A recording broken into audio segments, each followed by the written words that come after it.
Welcome to DubLife Diaries, the podcast where passion meets the open road.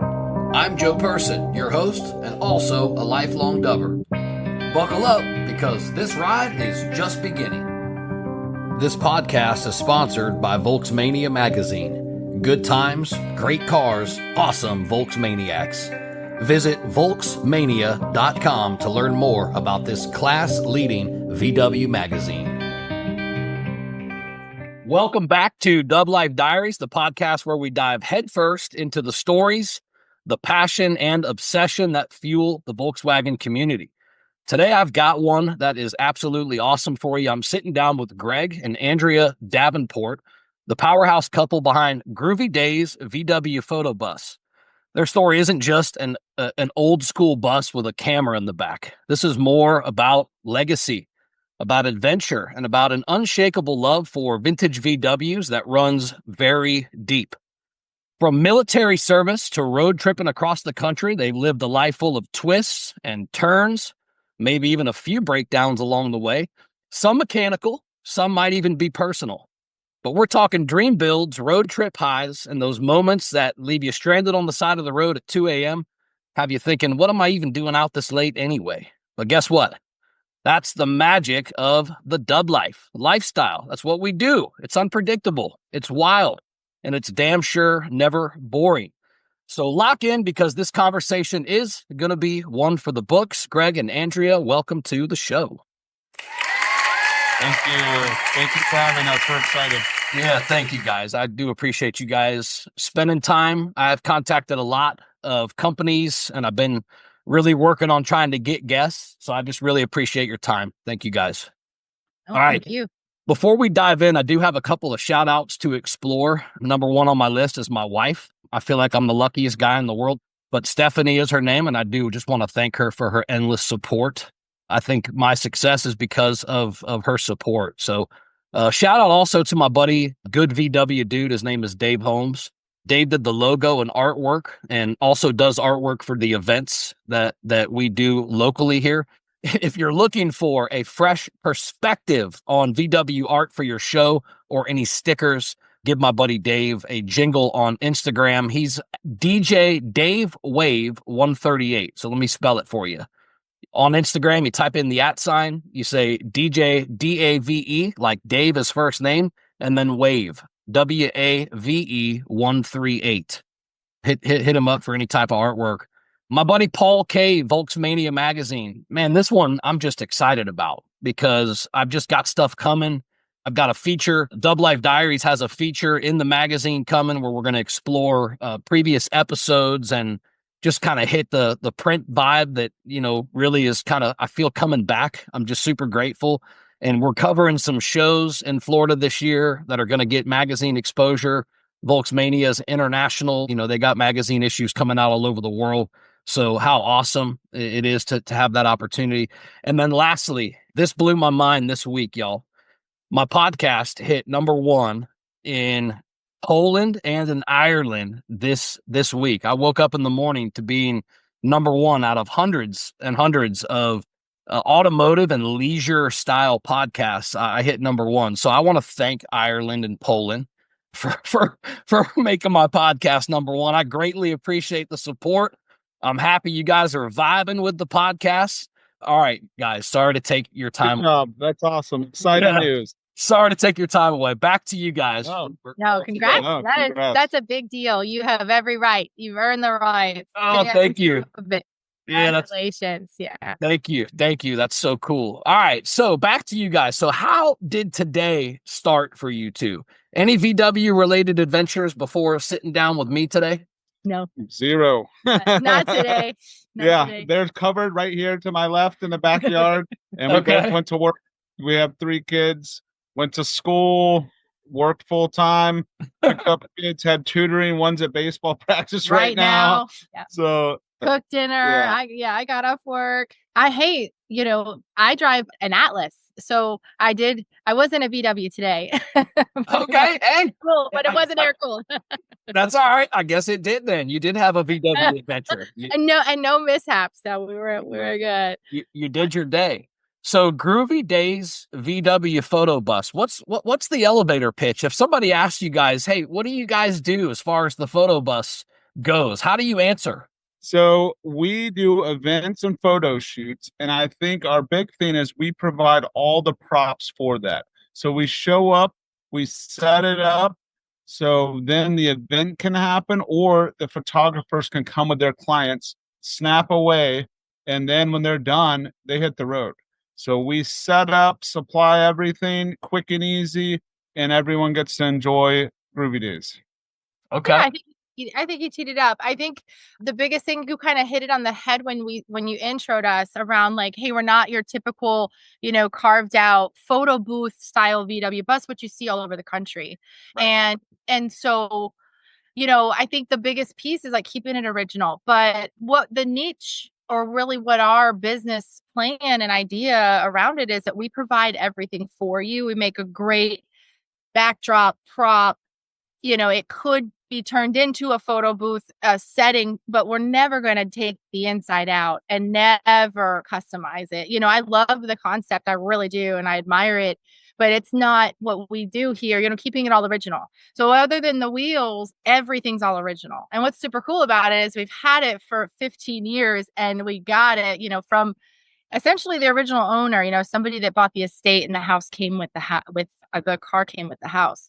But kind of getting off track of what Groovy Days is and how this organically happened, I can tell you from just being at different events and parties and everybody knowing we have it, and for years driving down the street and everybody honks and everybody waves. And I can tell you how many times I've had it parking lot or at my store or anywhere we are. And I look outside and people are just taking pictures with it. They're out there doing selfies in the parking lot with the bus. And I would always think, wow, that would be so cool. And I would be so inspired by what I would see with the photo booth concepts. I've loved it for years. And I thought, wow. And then, like I was telling you before we got started, it just kind of organically happened 1 year ago. We just anniversaried 1 year of being what we are. And our business model is we will provide whatever you need to make a unique conversation piece for your party, for your event, for a photo, for a backdrop. And it's been so fun because people love it. And they've been hiring us. they've been hiring us. It's like, it's kind of just mind.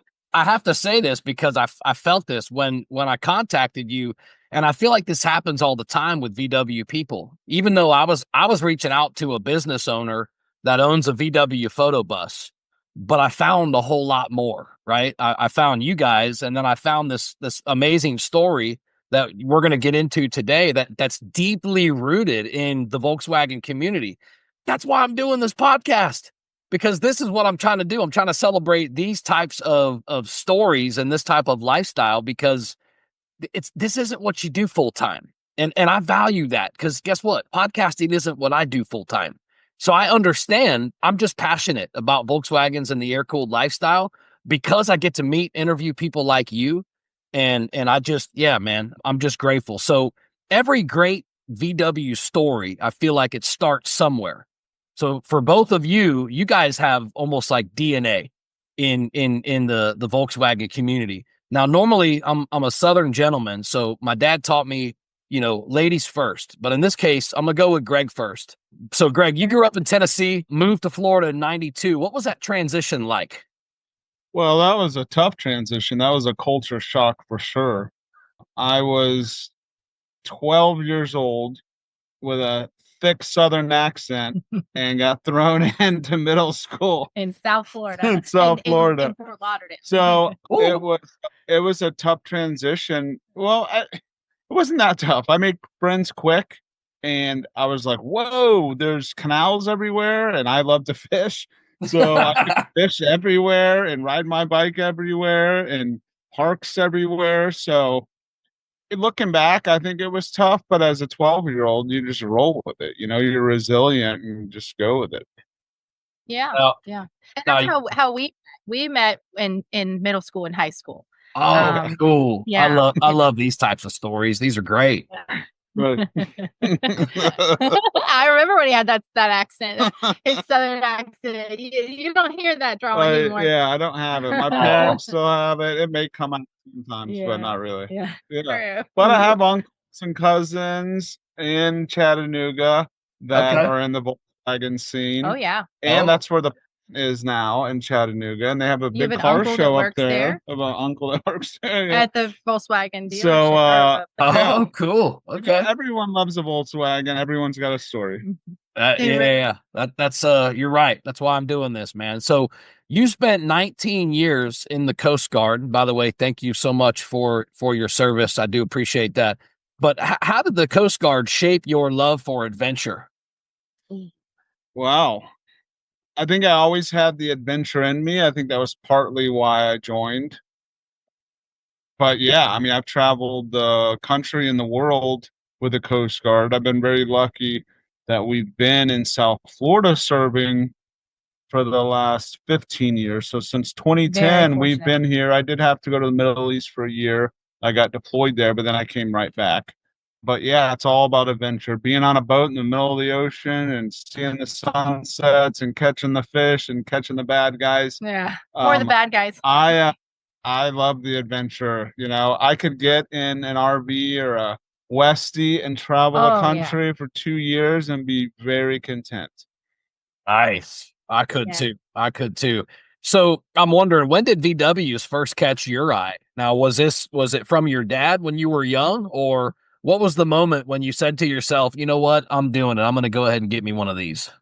Yeah, so it started when I was young. My dad had a Beetle.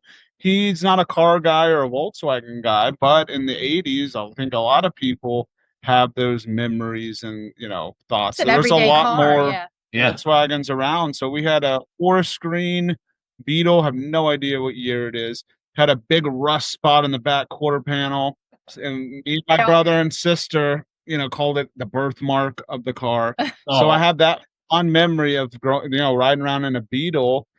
And then Herbie, I mean, we all grew up. Grew up in the 80s. So watching Herbie, we all watched it. We were fond of it, part of our life. And then, so I always liked them. And then in Seattle in 2009, they were everywhere in Seattle. So I was stationed in Seattle for 4 years, pre-kids, and they were everywhere. So really were. I'm like, I gotta get one. Your dad likes Volkswagens, right?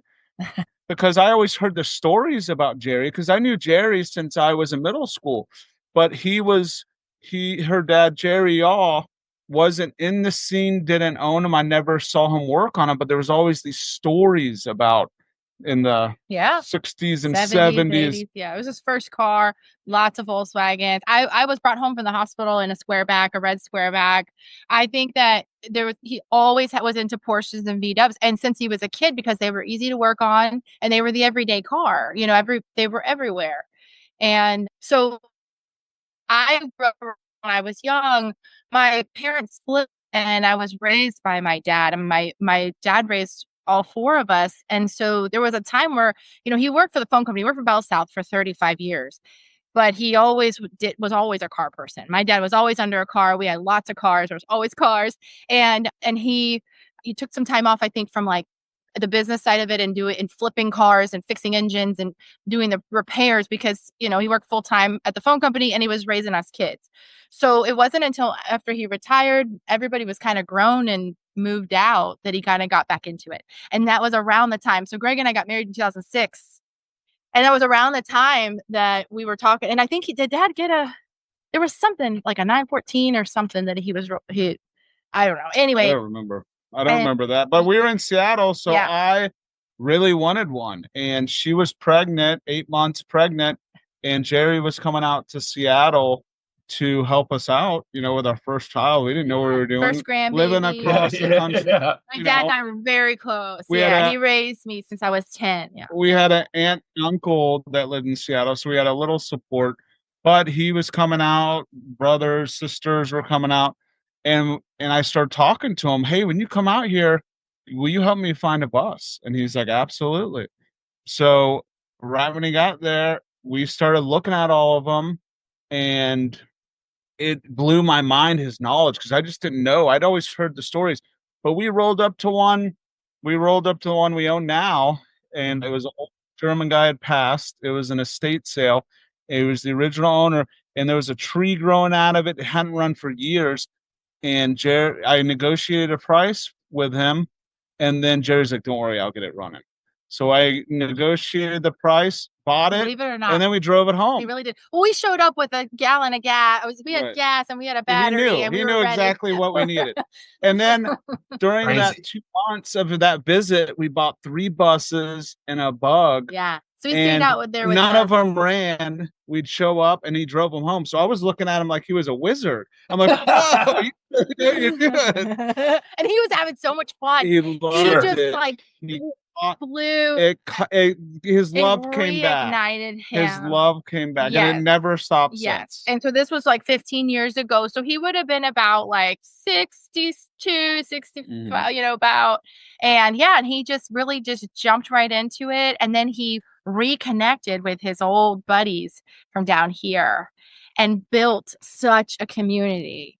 Wow. And actually, for the last about 8 years, he ran a shop out of the back of his house over here in Oakland Park. And he left that house to my brother. And that's now my brother is doing it. And I don't know if you say you sent him a video or sent him a little bit of backyard.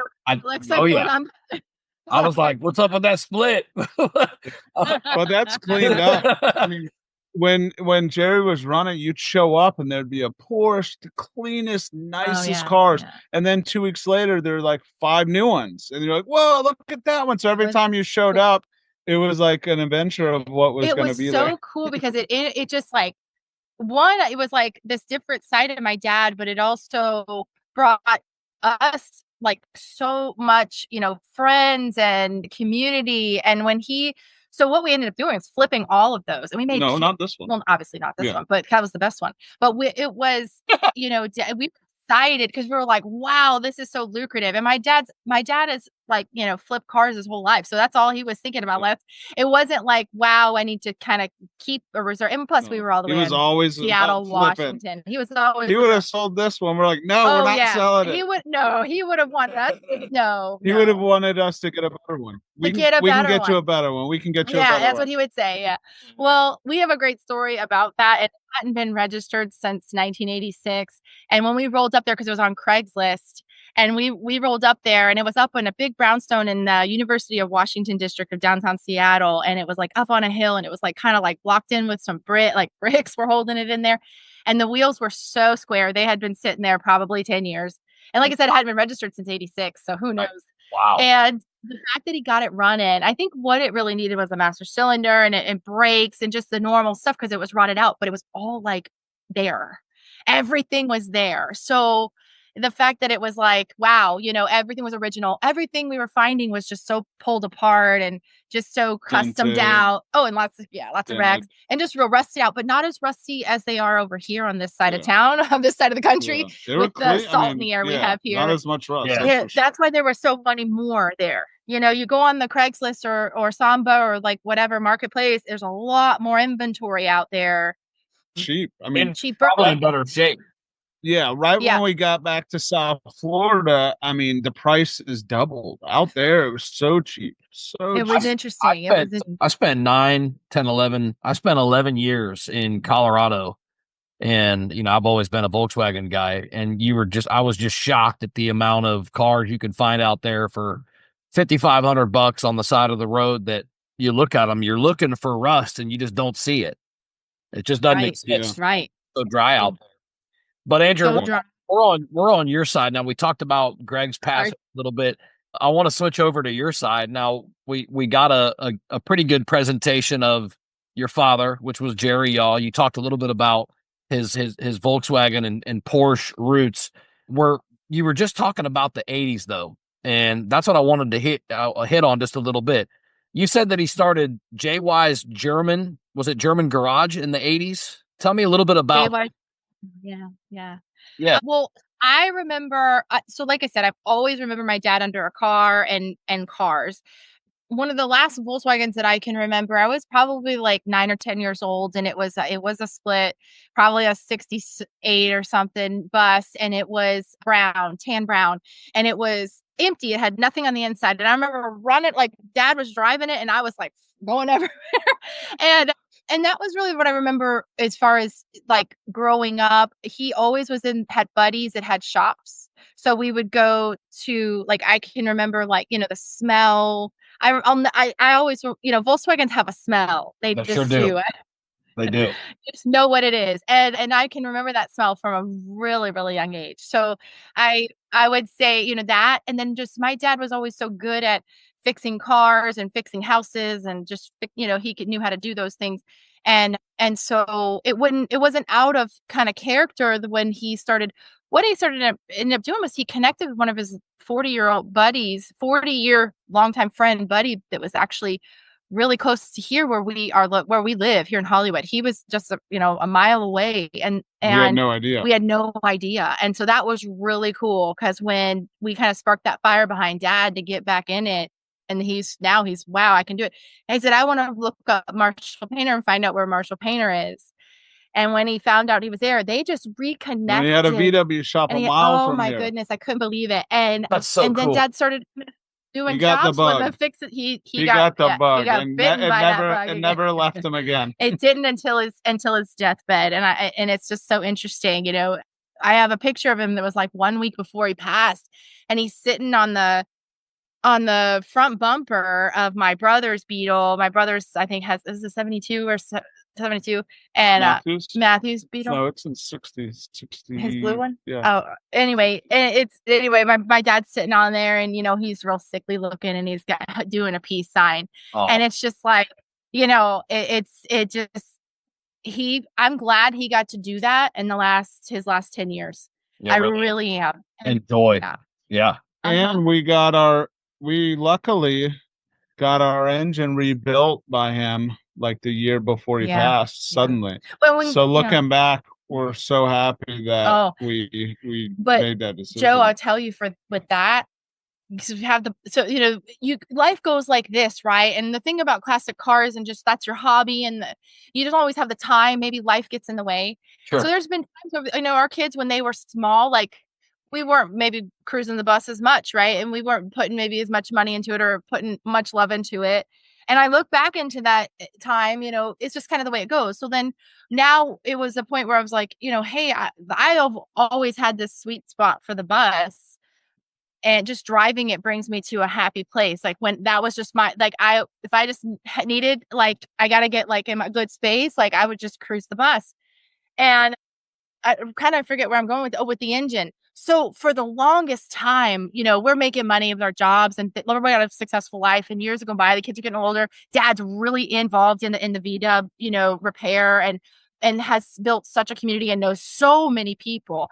I have a video of the ride that we did for him on the memorial that we had for him at Reynolds Park over here in North Miami Beach. And it was really cool. We had 30 cars deep, Volkswagens. We did a ride from the beach all the way out west to 27. Awesome. But so the community that he created, I guess, and clients, friends. So he's rolling it, and the years are going by, and he's like, listen, we got to rebuild the engine. Because it was all original. Like, everything in there, it was going right. We changed we rebuilt some things, but like really didn't get in there, take the heads off, and just start, get it all new in there. Yeah. And he was pushing to do it, and we kept putting it off and off. And then when Greg deployed, he was gone for a year, and we had a little extra money, and I said, I want to put it in the bus. And that's when, I got it repainted, and we did some of the rust and the headliner, and we rebuilt the engine, and got her back to, where she needed to be, because everything was 1972 and needed a little love. But I think I look back on that, Joe, and I think that my dad maybe knew he was sick, and there was like this strong emphasis of like putting that time into the bus for us, which, for a while he was too busy. He was working on other people's cars, and he was making money and working on other people's cars, and didn't really have time, and we didn't have the time. So the way that it, like, looking back, of course, I think it was all meant to be. It was all meant to be. And to Greg's point, we're really thankful that we rebuilt the engine before he passed away. You had mentioned even earlier, your brothers are all VW guys too. How's it feel to know that the legacy is still rolling on? Special. And it's very warming, and it's comforting. And I think that it's like a life cycle of what keeps us, it even keeps us close. You know, my little brother Matthew, there's 8 years between us, and we're the closest now. You know, we're practically neighbors because my other brothers live 2 hours away in Port St. Lucie.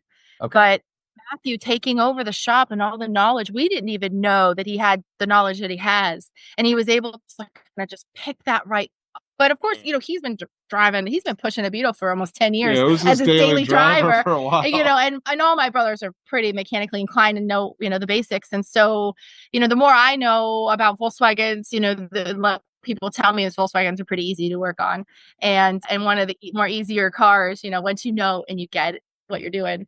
Yeah. But my brother saves the day for us, you know, quite often. Yeah. Especially So hear his repeatedly restoring. I want to touch on him for a second, because I think that was Jerry's last shop, right? The home shop that was Oakland Park. It was. Yes. Okay. He passed away there. And Matthew's the one that took that over, right? Yes. Okay. Yes. Okay. Yeah. So this was Dad's house.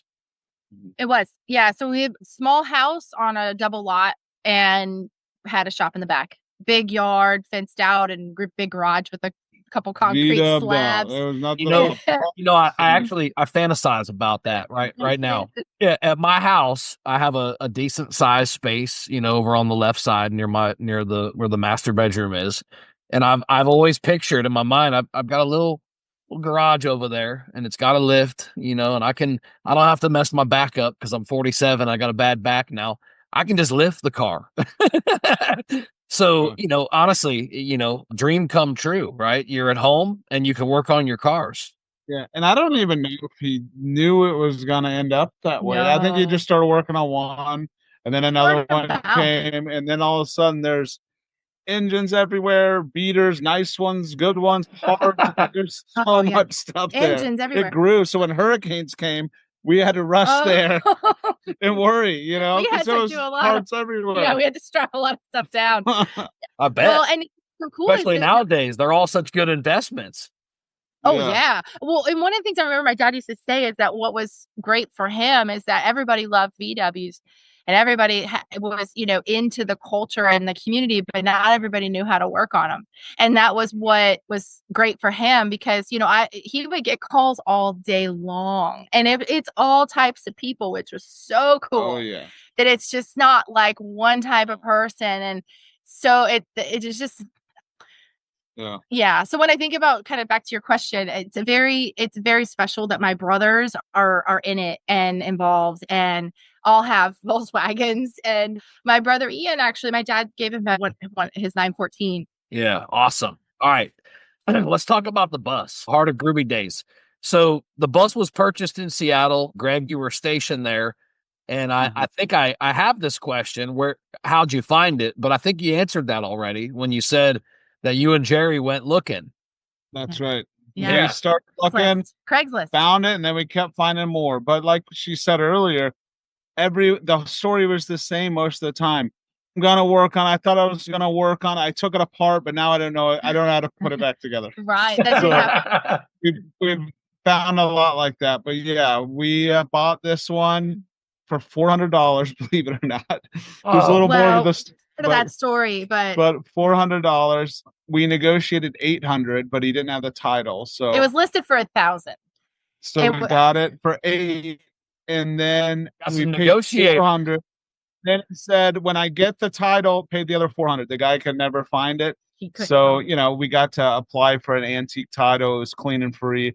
And it, you know, it was all good from there. I believe things have changed in the laws, but the registering, it was Florida fast title. If it was over a certain age and the VIN was clean, you could apply for lost title, new title. And so that's how we were able to do that. But that was years ago. So we bought it. We loved it. And then we moved to Florida.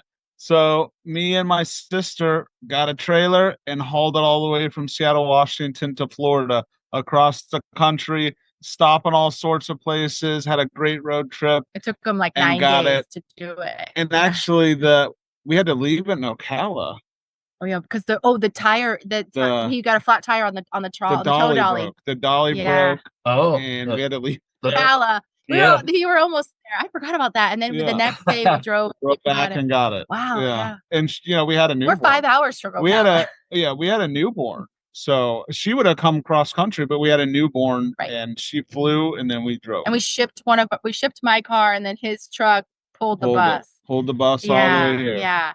But the story about it with being on Craigslist and what you see, they would just be like on the side of the house, like rotting almost under the tree or, full of moss and, just been there for 20 years in that same spot. And this is one that had been like that. And it was like a beautiful home that this real estate guy was real excited about buying, and he got the whole estate. And of course, that's what came in the driveway. So he didn't know what he had. He had no idea what he had, and he wanted it gone. He was like, "This thing's got to go," know. And it had all original paint. So at that point, it was pretty faded. Yeah, but it was an old German guy, and I think it was his daily driver for a long time. Till '86. And yeah, it was cool. Cool story. Super cool because it came from Germany. We've got that information on it, and it's just unique because nobody ever believes us when we tell them, we paid less than $500, really. Well, we may have a Carmagia soon, but fingers crossed. There's a Carmagia that's 2 streets away that has been under a cover for 15 years out front of the house. Yeah. And we've left notes. We've talked to him. I've sent him pictures of my family. Oh, yeah. We've tried everything. This guy will not sell it, but it hasn't moved. It hasn't moved. One day I was driving home after cover. He changes them. I blocked him in. He was pulling out, and I kind of wouldn't. I just stopped and I wouldn't let him go any further. I rolled down the window and said, "Hey, man, what are you gonna do with your Carmagia?" I said, "You want to sell me your Carmagia?" And he told me the whole story about his ex-girlfriend, and he got it in the split, and he doesn't know where the title is, and all this. Yeah, there's another story. Yeah. Oh, that's funny. But yeah, we've dreamed about. We're not giving up either. It's all these years, and I've knocked on his door. We've left handwritten notes in 15 years. It said, "Please tell us about your Carmagia." And it's in good shape. It's red. It's all original. It's beautiful. It's probably a 69 or 68. Yeah, it's cool. But anyway, so the Volkswagen, when we tell people how much we paid for it and all that jazz, but the journey of it being in our lives, because for so many years we would just cruise it. We would just go to the beach. Go to Key West. Go to Flowers. Yeah. Go to Santa Fe. Go to the Keys. Yeah. Go to Bug Jam. Go to Bug Jam. Yeah. Go to the other one that was in Melbourne. I don't know if it's still there. Nodo. Nodo. Yeah, I know. Nodo. Yeah. There's a couple of them coming out. I saw the list there's quite a few things coming out. Gone to some of Miami. Yeah, that Skyway ride's coming April. You guys should show up to that if you can come up. That'd be awesome. It sounds super cool. Yeah, for sure. So obviously, knowing its history, knowing everything that you put into it, it's got to feel awesome. Just knowing that bus is like kind of a part of the family, and now it gets to provide monetary value for you too. That's crazy. That's the craziest part. We still just kind of scratch our heads and say, like, is this real? Yeah, cool. We had probably our, one of our biggest events just this past weekend in Key Largo. And we both kind of just looked at ourselves like, oh, like where are we? Like this is, and it's what is so funny is and exciting. And then I guess just mind blowing is that people are so excited about it, and people really are wanting this. They want it. Like, this is what I want. And just the enthusiasm, it's like, wow. So, it's kind of niche, little, different, but I think we're just getting started. Yeah, I like that. You are. People like a second life. It's a second life with the bus, just like your dad had a second life in the community. It is. Yeah. True. I like how it's a full circle. The kids will get it one day. Yeah. So you mentioned Bug Jam. And you mentioned No Dough. So I'm interested. What's the best VW show or event that you guys have been to, in your opinion? Bug Jam. Probably Bug. Have you heard of Show and Shine? You ever heard of Show and Shine? It used to be in Fort Lauderdale. It was in West Palm. No. That one. The local ones. There's some in Miami too that we've gone to. I would say Bug Jam. It's big and grand, and we make it a weekend. Like we make it a really cool thing. We make it. Yeah, we were gonna go last year, but on the way up, her little brother and our good friend Jeremy, he was driving his Vanagon up. We were gonna leave later in the day, and he got hit by a drunk driver and got hospitalized. Okay. He's fine. Vanagon was totaled. So we didn't make it this year because of the accident, and he's fine.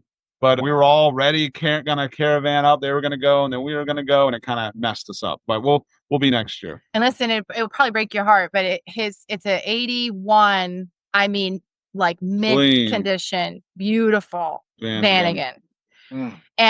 And completely, West Valley it out, or it's all camper, and a beautiful full camper. And the guy just totaled it. We had to go. There was a GoFundMe, and he thank God, Jeremy's okay. Jeremy's a really cool guy, and his guys had been into Volkswagen since he was in his 20s. He's your age, even probably before, probably 18. He's got a really sweet single cab convertible Beetle. He's got a lot. He's got a few. He's got one from every era. He really does. Camper bay window now.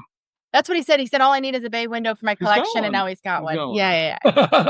And one of his, a couple of his are in the backyard of my brother's house. And, Jeremy keeps an eye on my brother for me too. And then, just kind of keeps that alive. But yeah, I would say Bug Jam. And he was my best. He's our age, but he was like Jerry's best friend. He was there. Well, my dad was a father figure for Jeremy and for 20 years. Yeah, and they were good friends and, best friends. So everyone took it hard, but now we're reliving all of that, still at his place, still to shop with Matthew running it. So you guys talk about the happiness that these cars just bring, just because, right? Have you ever had a complete stranger help you or do something for you solely because you were in the bus? I thought about that. So yes, we've been broke down a few times, We're gonna get into for a while. I needed a new starter. Yeah. And we needed a new starter, and we got a new switch on there, but a starter, and it was giving me a hard time. The ignition was faulty. We were in Dade City, and we were at the hotel, and we decided we were going to go cruise to that like thrift store in Dade City, and then the bus wouldn't start, and Jeremy came, and I climbed under. I climbed under and connected the screwdriver underneath it and got the spark, and yeah. So actually that was kind of stinky. We left the kids at the hotel. We just decided we were going to go cruise in Dade City or Zephyr Hills. And then we broke down. But yeah, Jeremy was out there that time. What's fun about Bug Jam is you make it an event. You make it the weekend, and all of our, our family goes, and we camp or we get a hotel. Yeah. I had Randy Yoho. I just had him on the podcast a few episodes ago. And that's his big takeaway from the end of it was make it a weekend. Don't come one day, come camp, eat, chill, enter the car, enjoy the music, all that good stuff. So yeah, let's touch on the Miami Brewery breakdown. I know this was a tough one, as you guys explained, was a terrifying night for you. Walk me through the Miami Brewery breakdown.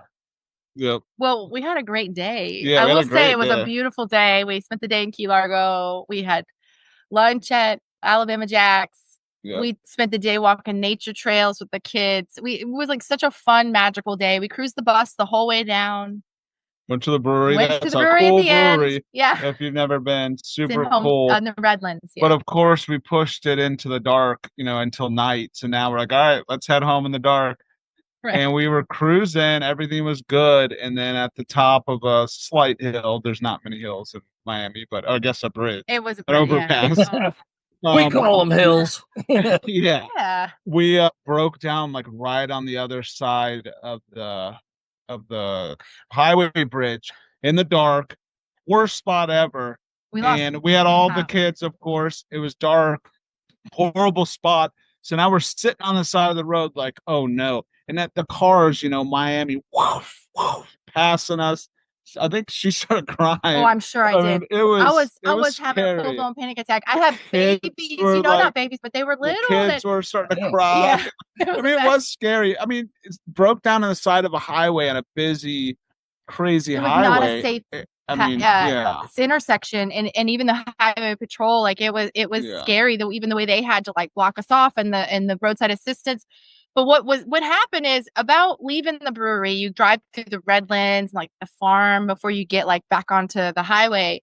And at that point, I remember you saying that you felt like the bus was like losing power. Yeah. What was it? I don't even remember. I think the generator went bad, and then we just drained the battery. So for like the next 45 hour, we're just riding on nothing but battery. And then I've done that. It took my Beatles in the past. I did that. I'm just cruising. All of a sudden, I noticed that the lights were really dim on the radio. It was nighttime. I'm like, what gives? And then next traffic light I pulled up to, pop, it just died. I'm like, what the? Because I didn't have any signs at all. I didn't know. Right, just generator light, I guess. But I'm just glad ours didn't burn up because the fan stopped spinning, and who knows? There was a lot going on that night. And and then the worst part of it all was you can't just get any old tow truck for these Volkswagen buses. It had to be a flatbed trailer, and not every tow company just has readily flatbed trailers, right? We had to wait, and they had the flares out there in the road and the highway patrolman. My wife would have cut me from here to here. She would have hit me off this highway with these kids. We got 5 kids, so that just would have not played out well for me. Congratulations. Nice. That's a lot. You got your hands full. For sure. My wife always, when anybody ever says that, my wife always says, well, you should see my heart. And it's so true. Yeah. All right. Yeah. So if you could do a dream road trip anywhere, where would you go, and how long would you go for? Gonna go first? Yeah, I go first. Go. I would say United States, just tour the United States. Hit the Grand Canyons, national parks, Great Smokies, the whole West Coast, Pacific Northwest. I mean, just do it all, and I would do it for years if I could. The Combi Chronicles, I just came across, and man, they're doing it good.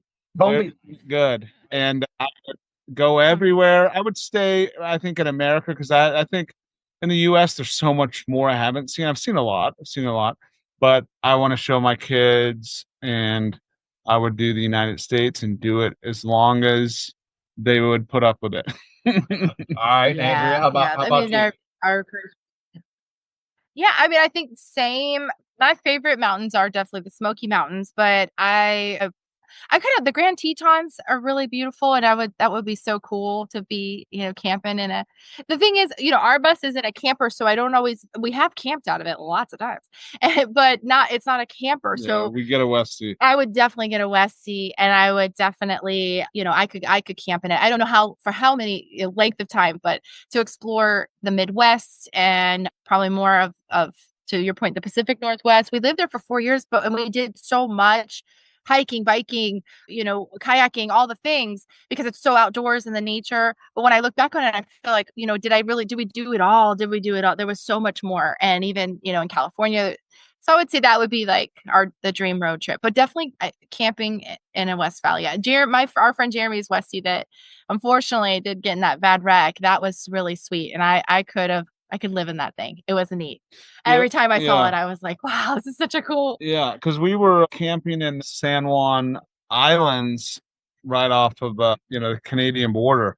And we ran into a family before we had a Volkswagen, and they had a van again, and they were camping right out of it. And we were like, whoa, that's so cool. We were just like, this is the coolest. I think that sparked something. I think that was probably around the time we were looking at a bus. Yeah, it was. Yeah. You guys ever been to Colorado? I have. Yeah. I have family that lived there for a while. When we did a road trip, we stopped on the way back to Florida, but I've spent a little time. Yeah. I got two of my 5 were born there, and my mom's there and my sister's there in Denver. We were in Colorado Springs close to 9, 10, almost 11 years collectively. One was 4.5 years, and then we went back for almost 6. But yeah, Colorado is, you said my favorite mountains are the Smoky Mountains, and I felt that. I'm like, okay, all right. My favorite mountains are the Rocky Mountains all day long. That area is absolutely beautiful. And I think my favorite thing about it is there's still all kinds of finds out there, barn finds, low mileage cars, zero rust. They don't rust out there. They can't rust. There's no moisture. Yep. and no salt in there. No, absolutely lovely. I love for that reason and that reason alone. Then the mountain cruises are awesome. Now, I know we all live in Florida now. I don't want to act like this isn't awesome. There's no feeling like dropping the windshield in my thing and cruising up the beach with no top. That you can't do that in really anything other than a Jeep maybe. But right. No, cool feeling. It feels like you're on a motorcycle, Yeah, absolutely. With all the elements. Yeah. Yeah. So I don't want to discount where we're at. This is absolutely tropical paradise, both of us. So you guys live and breathe the dub life. What about the kids? So our youngest is definitely the biggest help and in it to win it. We have pictures of all of them. They kind of were raised in the bus since they were little babies. Photos. We took our own photos. Newborns, like newborn. Yeah, you're pregnant. Car seat. Yeah, So they just been to the point. It's been part of our lives. It's been part of our lives for a long time, and their whole lives. Now, I think our teenagers and preteen, they're not maybe they don't understand what they excited. Have. They're numb to it. So one day, good call. I've got some teens that are in the same boat right now. But I've got a couple that are attracted to them. They're like, nah, I want a Beetle, Dad. I'm like, you do? Nice. Exactly. Cool. I'm like, that's so cool. What year? Yeah. Right. Oh, I love that. Yeah. Well, just the other day, I forget why. Oh, I know what I was doing. I was headed to a shoot, and I had to drop off our oldest to baseball practice. And so, hey, I got to roll up to the high school in the bus, and I don't mind. I love it. And he's like, "Mom, drop me off over here. I don't want everybody to see me." Well, I said, "No way, bud. We're doing it." So I cruised right up to where I normally would drop him off, and everybody just stopped. Right, his coach, all the teammates, and they're all and they all start waving, and I'm over here waving and giving the peace sign. And then, he jumps out and then he doesn't know. And I cruise off. So then that night I said, "Hey, bud, how did it go? How was it? Were you that embarrassed? But he's like, "No, Mom, everybody loved the bus. They all wanted to know what it was and what were you doing?" And they said it was so cool. I said, "See, you are cool, or you don't realize what you got." Something else that you guys did was the VW memorabilia that you guys, people give you VW stuff all the time. I thought that was kind of cool. How much memorabilia do you actually have right now? Oh, a lot.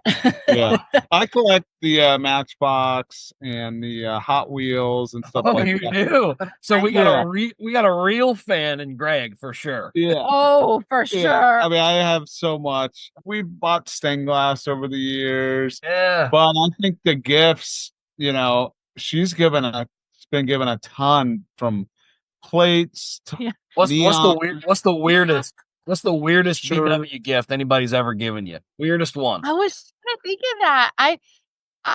I really, there's a neon sign that he just loves, and I think it's like the tackiest thing. I turn it on every day. He turns it on every day. And he put it in the kitchen. I said, "This does not belong in the kitchen."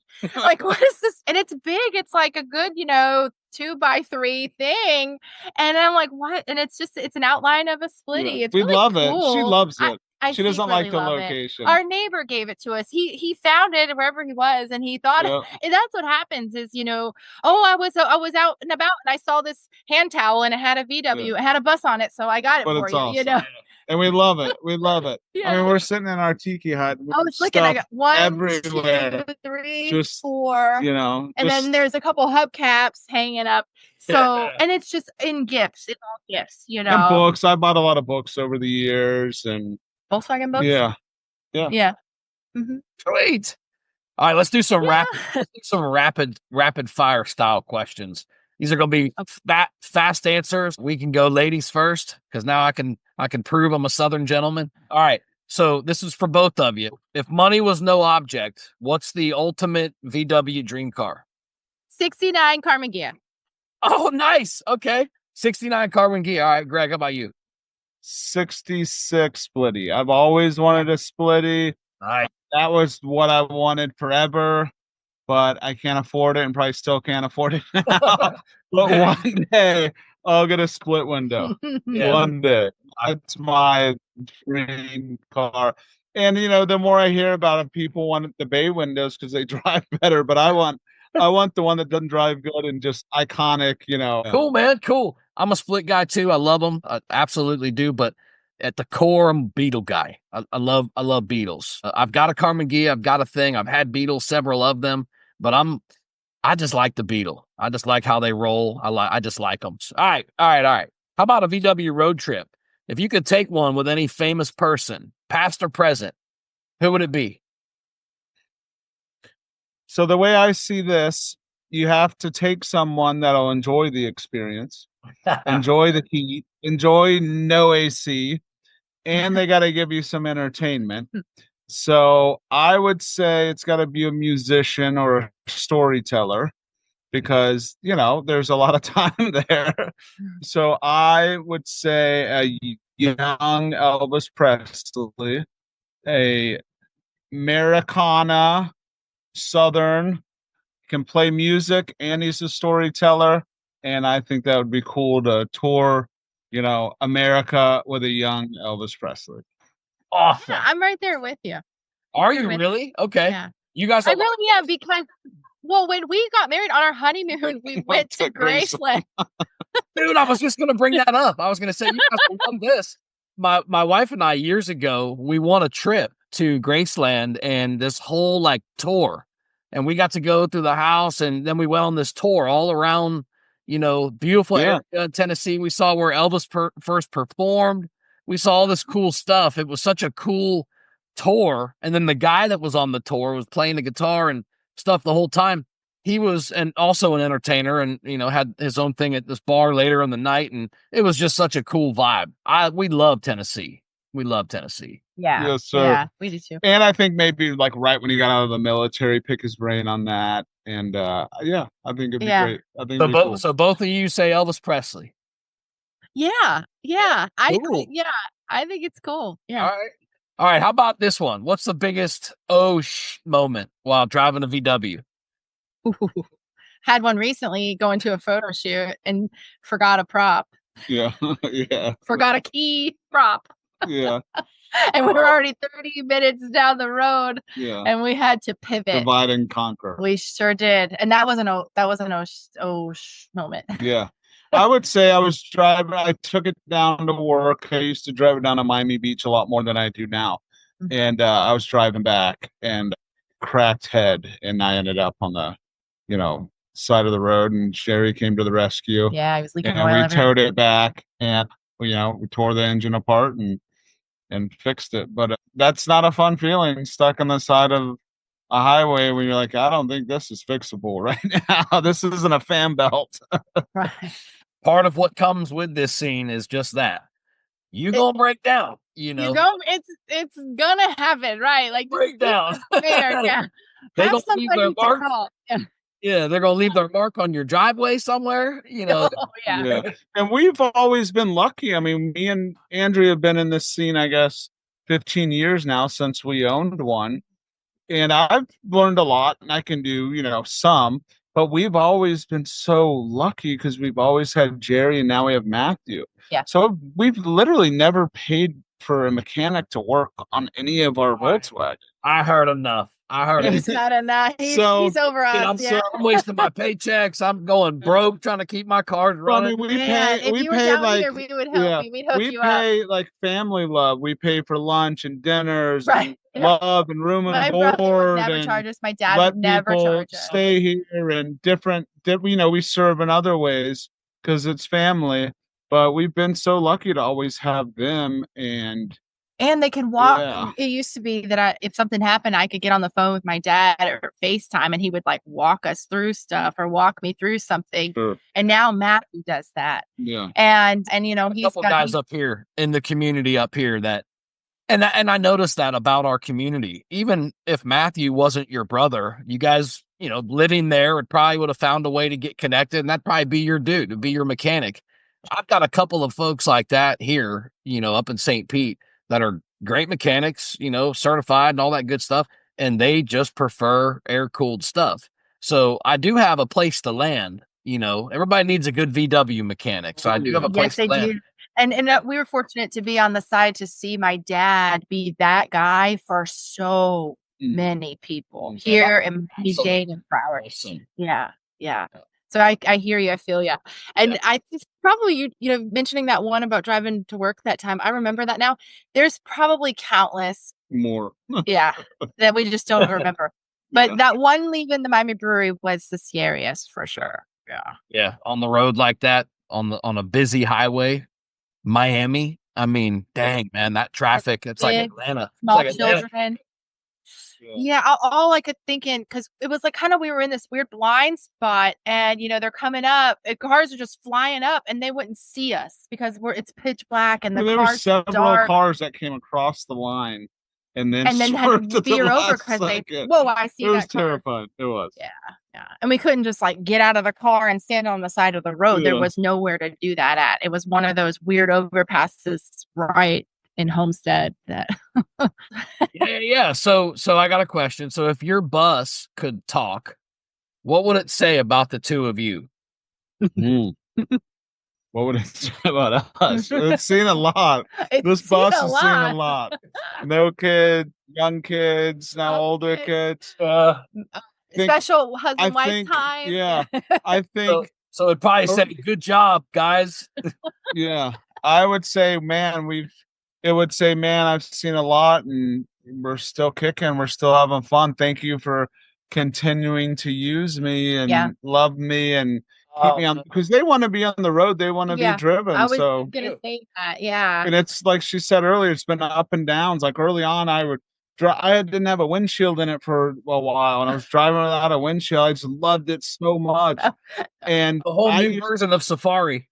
Yeah, a whole new version. Right? So I used to drive it nonstop. I was in love with it. And then we had kids, and I was on a cutter, so I was gone a lot. Then I kind of, I guess, fell out of love with it and started driving it less. And then we had more kids, and then it sat there forever. And then we started driving it more. And then, the heat without the AC, now you have young kids, so they don't want to be like sweating, 2-year-olds just, so it's gone up and down, and now she's fully in love with it, driving it like crazy. She barely even lets me drive it anymore. And so I think it would say, thank you for keeping it going. And now I have a Beetle, so I fell in love with the Beetle. He's a Beetle guy, just now, like you now, Joe. Officially. So Jerry gave me, pretty much in his final days, he gave me a Beetle, a 72 Super. It was sitting there forever, and now it's on the road, and we're getting it fixed, me and Matthew, and I'm cruising it everywhere. That was my first Beetle, 72, and I'm loving it. And for a while, the car gave me the vibe of cruising down the road in a Beetle. Right? That car did it for me. Yep. What it feels like to drive a 72. So yeah. So I'm falling in love with it, the Beetle, just as much. And I needed to get that fire back. When I was driving it, no lights, no brake lights, didn't have a registered tag. I'm cruising it everywhere.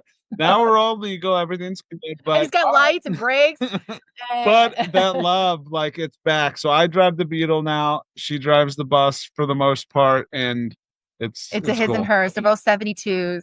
Yeah, and I love it. It's it's cool. I say over the years that, and to his point about kind of falling in and out of love, like Greg, we've had a lot of opportunities to sell it. And even more recently, boy, everybody wants to buy your car. And I'm like, this not for sale and irreplaceable. But over the years, you get in different times in your life, you think, man, we could really, maybe get out of some credit card debt, or we could, hey, let's, and of course, we had my dad that was very encouraging of making money off of cars. He's like, sell it. Yeah, let's sell it. We can get a better one. We can really invest. It was but I always said, no way. I said, absolutely not. No. And I would just go and like sit in it in the backyard. Yeah, we sit in it all the time. But now, she's purring and cruising and fires right up every time. Yeah, and absolutely. Sometimes they're cold. Hey, it's a cold start. There's no choke. So it's gonna be cold, but especially when it's a little colder. But it's got to be driven. They need to be driven. And when I say like I come out of the side door and like walk down to the driveway where we have her, because we in our house we have a driveway in the backyard with alleys in our backyard. And she's smiling at me. When I walk out, the bus is just smiling at me. Like, there she is, you know? And so I know that fresh paint and the things we've done these last few years, just bringing her back to life, it's just inspiring. And I think it's inspiring, like, on a lot of levels, because it's so fun to hear people's stories. We heard so many. Yeah, look at you. You're making it. Everyone has a story. Yeah, and thank you for sharing. Thank you for really, capitalizing on this and giving us an opportunity and a platform to tell our story. But it's you guys make the community. Yeah, and it's just so fun. Even this past weekend, so many stories, and people, either they had one or they grew up in one, and they have a story to tell and want to tell it. They always, I have heard so many cool stories about people riding in buses across the country, or their Volkswagen bus. My first car was yeah. And so that, to me, is why I do. It's very rewarding, because it's special, and it again kind of brings me to that place of, like, my dad was kind of carrying on a legacy or created almost that, legacy that I can carry on. That's super awesome. By keeping the bus alive. Yeah. And I'm glad that you decided to, because like I said, reaching out to you guys, I never would have expected to have to find a diamond in the rough like this, with a deep rooted, VW family, multi-generational, into the mechanical side, still doing it, have a home shop. I mean, come on, man. It's like, but that's what happens. You just extend yourself a little bit and, rattle your comfort zone and reach out to people. And I swear, this is just the beautiful stories that this community shares. So I'm curious to know what's coming up next for Groovy Days. Do you guys have any big events or any big plans? I know you said you just did your biggest event just a couple of weeks ago, right? Mm-hmm.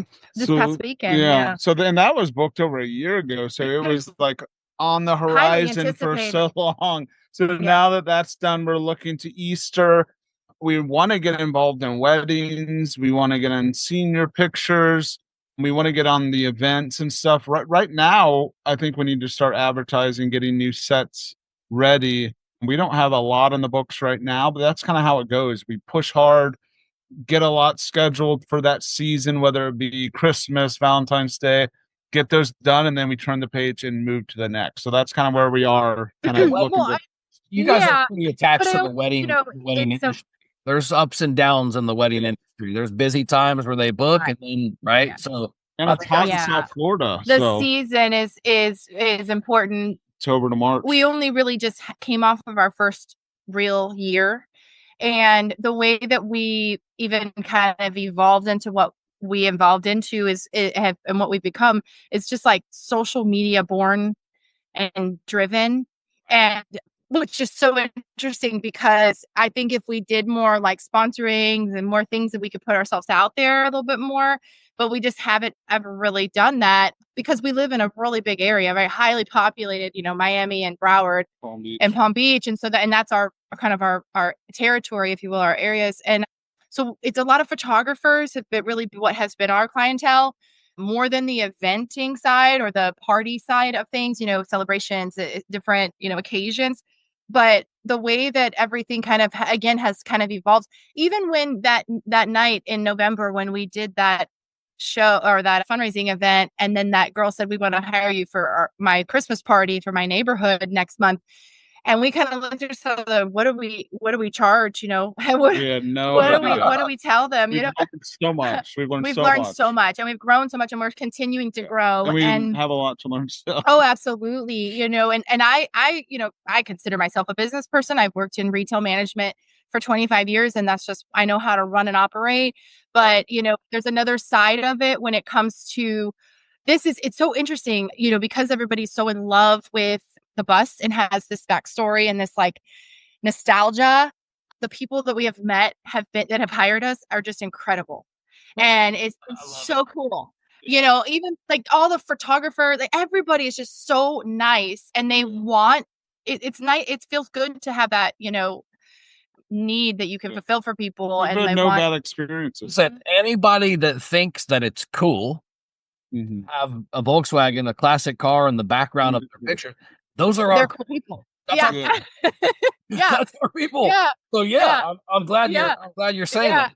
And Joe, when we did that Christmas party that December, and we were so funny the way we rolled up there with all of our heartfelt and homemade, decor that we just pulled out of like our personal Christmas decoration. And we didn't get, but when we sat back and watched like 60 people take their picture with our bus, and this was a real, really great community, and they went all out and they had a big block party with their association. So it was like, 15 families. And they went, catered it and tables and tents and the DJ, and they had like Santa show up and the Grinch showed up, and they had a professional photographer with the box lights and all the things. And we just sat there and went, whoa. And that was on a Saturday night. That Sunday, I didn't sleep. I was so fired up because it was like, whoa, we could do it. And it's so funny because we both have careers. We've worked our whole lives, but we've never had what the kids call the side hustle, this doing this thing on the side. And it has been it's how a lot of really successful companies start, actually, right? They start as a passion, something that we explore as a passion, right? It becomes something that is much larger than ever. So we're gonna try to grow restoring the Beatles. So we're gonna add that to the photo shoot by holiday, and maybe have them both at events. So that's coming. Yeah. She's not in the greatest of shape right now, but she's gonna get paint, and she's gonna. I mean, and my true love of Volkswagens, honestly, is the beat up, rusty, smelly ones. I like those. He likes patina, But I realize this has to be painted for photo shoots. But yeah, I like the rusty smell. I mean, I think fresh paint gives you stress, and I would rather when it's too clean, a beat up, rusty one. Honestly, deep down, I don't enjoy it. I got some rust spots on the little couple of small spots on the fender of my thing, and then one on the driver's side front panel. And I keep saying, "Oh, I want to get it fixed. I want to get it fixed." He's like, "Why? Just enjoy it. Yeah, just enjoy it." I'm like, things are cool. I've never even thought of getting a thing. I think that'd be awesome. That's a perfect beach mobile. Yeah, it is, man. It is. I never would have thought of getting one either until I drove one with the when I drove one with the windshield down, and I had on my sunglasses, and I just, I've never been a motorcycle guy just because I don't have that adrenaline type thing going. I like 36 horsepower. I like low and slow, just like when I smoke my ribs. Nice. Yeah.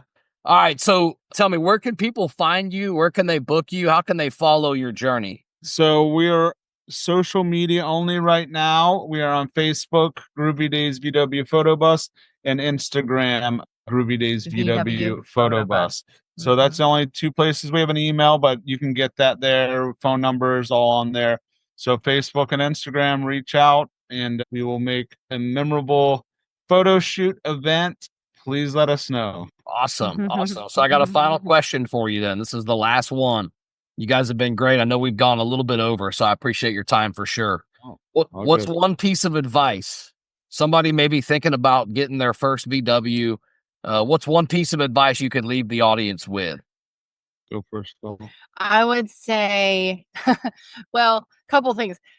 Never say never, man, because things do happen. And I say they're very temperamental, kind of just going back to the engineering and breaking down. And there's always something that maybe needs to be fixed or repaired. Be patient with your VW, and learn how to work on them. Learn how to do some of the basics so that you can, keep it on the road and know what some of the, things that are kind of the common things that go bad. And that's all that's happening is the parts go bad. They wear down, they're all 50 years old at this point or more. Right. So it's, you got to take care of them and preserve. You got to preserve them. And that was my biggest focus when putting the money that we put into the bus, while you were deployed, was that preservation. Hey, if we can put all this money into it, we're going to have it for another 50 years. And we have such a unique opportunity with now turning it into what it's turned into with Groovy Days. But either way, it's still, Groovy Days can come and go, but it's the bus that my dad keeping, it's my happy place. It's just, I love it's that. just, you get that mental, you need that space. And so you said, and I would say, she smiles at you, right? She smiles. yeah. Walk away. And I've heard that said before, right? If you look back at your car and, if when you look back at it, if you don't look back and see something that's almost smiling at you, like, what the hell are you driving? yeah. So that was really cool that you said that. And Greg, sorry to cut you off. What were you going to say? So I would say follow your heart, find what you really love, which Volkswagen, because there's so many different out there. And I think, don't listen to everyone else, the right years. It doesn't matter. Yeah. It's all about the love. If you like that one and you are drawn to it, buy it. You can always get the perfect one down the line. Because if you wait for the perfect, oval window or split window, you may be waiting a long time. Just get one, feel that love, cruise down the road, and you can always, upgrade it and get another one down the line. But start the journey and buy what you love. Who cares what everyone else thinks? And that's a wrap for this episode of DubLife Diaries. Thanks for riding along with us and diving into these incredible stories of the people in the dubs that drive their dreams. If you love today's episode, don't forget to subscribe or hit that follow button so you never miss an adventure. Do you have a story to tell or know somebody else who's living the dub life? Awesome! Reach out to us. You can find us on all socials at DubLife Diaries or shoot me an email. I'm not hard to find. DubLifeDiaries@gmail.com. Until next time, keep the engines humming and the wheels turning, and always follow the road that inspires you. This is Joe Person. I'm signing off. I'll catch you on the next ride.